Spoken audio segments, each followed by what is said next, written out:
76% of Americans live paycheck to paycheck. 64% of Americans that have businesses break even or lose money. Most people don't have any money and have accepted the fact that they don't have any money. They don't have any leftover money. They're fearful of money constantly. They overspend. They don't know how to produce money. They definitely don't know how to multiply it. The land of the brave and the home of the free, it's not even close to the truth. It's just important for people to understand that complaining has no value.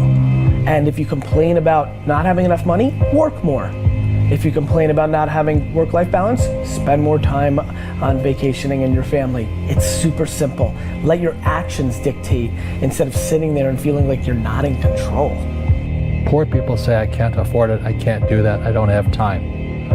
It's an escape, you know what I mean? It's easy to say I can't afford it. Oh, I'm too tired. Oh, I can't go to the gym. You know, when you could go to the gym, but no, I can't. Truth is, I'm just too lazy to go to the gym. Money doesn't have value, right? And this is an important thing that most people don't immediately understand, is that money itself doesn't have value. Money is a vector for transmitting value. It's how you express value. But the value isn't in the money, it's in the product or service you bought with it, and it's in the labor you gave in order to acquire it in the first place. That's where the value comes from. There's nothing intrinsically valuable in the money. You shouldn't put money in a house, you should put money in your brand. You should put money in the marketing. You should promote yourself, not put money in where you and the kids live. Right. Why is that a mistake? Because it's dead money. I mean, it can't, a house can't make you money. A house does not make you money. The only reason people think a house makes them money is they're comparing it to, if I rent, that costs me money. But, you know, if you need to go to a hospital, you don't buy the hospital. You rent a bed to get out of there as fast as you can.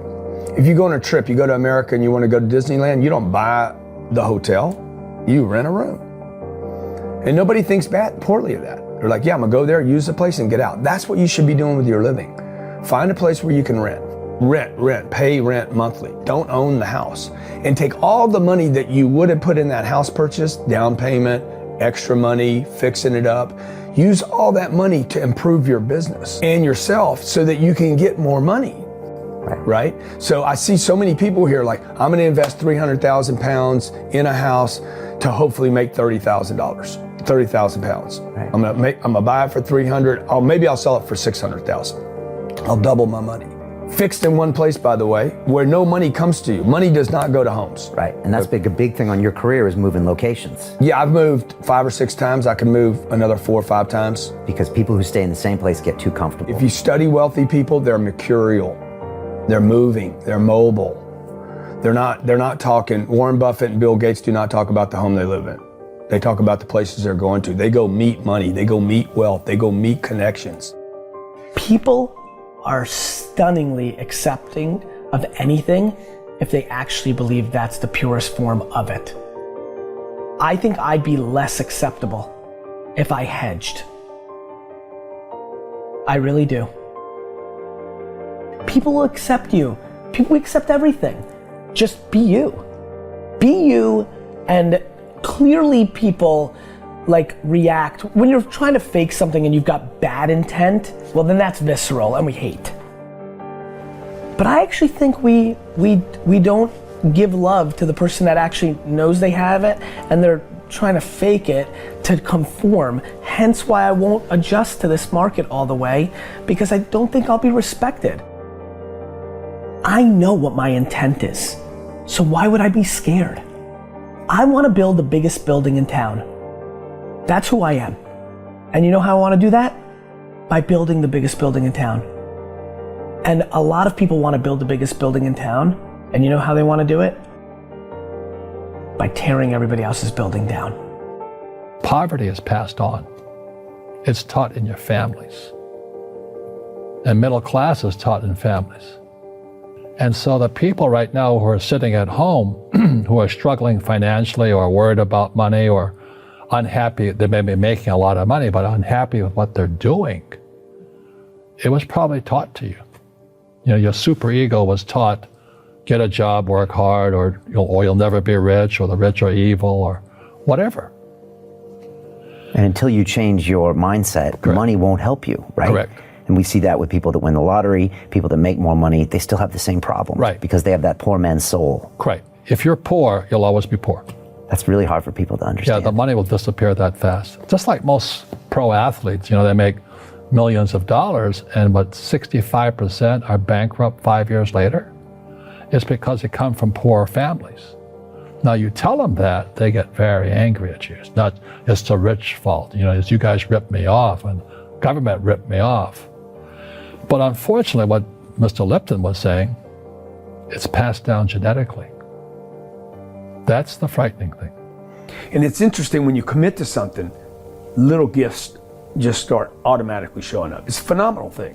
It's happened my whole career. When I fully commit, somebody will bring me something. Okay. And then keep your eyes open. And by the way, the package may come wrapped in a package you weren't thinking about. Hard work. Or like a voice, or like a person, or maybe from a different direction than you thought, or an offering where you're like, you read something about this and that's not the thing. Like all throughout my career, it's come in weird kind of ways. If you ask for help and somebody shows up at the door, maybe invite them in. Okay. Regardless of what the packaging is or what you've heard about it or whatever. That's really been beneficial to me. Okay. How old are you? 44. I'm 40. Do you know how young we feel? When you were 26, did you ever think that this is what 44 felt like? No. You thought that was finished? Yeah. How old are you? 29. Like, you think a 40-year-old, like, when I was 25 years old, I thought a 40-year-old was finished. I don't even feel like I'm starting. Right? Yeah, but when I was 26, I was in a rush. I understand. And all of those guys and girls on the streets last night, when you say that to them, like their face kind of goes blank, because all the stuff they watch, MTV, music videos, it's all about the bling now, and the this now, and the this now. And MTV's tamed. You start following people on Instagram, and it's a disaster. They're all pushing, like, it's all about champagne and private planes, and you can get it too, and just sign up for my course, and everybody's falling for it. So I'm coming out, and first of all, I want to be historically correct. Nobody in 100 years is going to watch that video and say that I was full of crap. I like that, right? Number two, I want my legend to grow. I'm always fascinated by politicians and world figures. Like Winston Churchill, his brain continues to grow, right? I want that. When I'm dead, I want to be in the ground at peace knowing my legend's growing. Like, I want that. I want that in the business world. And so I'm giving real advice, and real advice looks like this. When you're 19 and you can spend 7 full years learning your craft, meeting people that are mentors, being patient, and you wake up and you're 26 years old, you have your entire life in front of you, and you've done great foundational work to go on and then be successful. I have bad luck too. I've had financial crashes. I've had people stab me in the back, but they're all good because I grow from it. That's spirituality. Right. People who are afraid of making mistakes, like they teach in school, they don't ever grow. Because spirituality is there's good and there's bad, there's right and there's wrong, there's up and there's down. Most people only want to be right. They only want to be positive. Well, you can't have that. That's not reality. And the average person, the reason they're poor is they haven't failed. They play it so safe. They haven't made any mistakes like they taught in school. That means they don't learn anything. That's why the school system's actually fundamentally corrupt. It's anti-education. Right. Don't make mistakes and don't ask for help. And if I didn't ask for help, I have my accountants, my attorneys, my bankers, and all that. I go into business like a rugby team. Boom, boom, and we kick butt. But the average guy is standing there, I'm an A student, I'm going to do this all on myself, and a bunch of rugby players run you over, and you go, well, they're not playing fair. You're playing stupid. You should have a team. You should have accountants, attorneys, and bankers, and all that stuff. But that's not the game I want to play. I said, then don't play the game. The game of business is played with accountants, attorneys, bankers, I hate to say it, politicians. You got to know the game. Like, I don't want to hustle. I want to prosper. I don't want to grind. I want to create a machine that monetizes. I'm not shameful of money. I want money. I want a lot of money. I want to give money away. I want to raise a lot of money. And you can't do that if you're broke.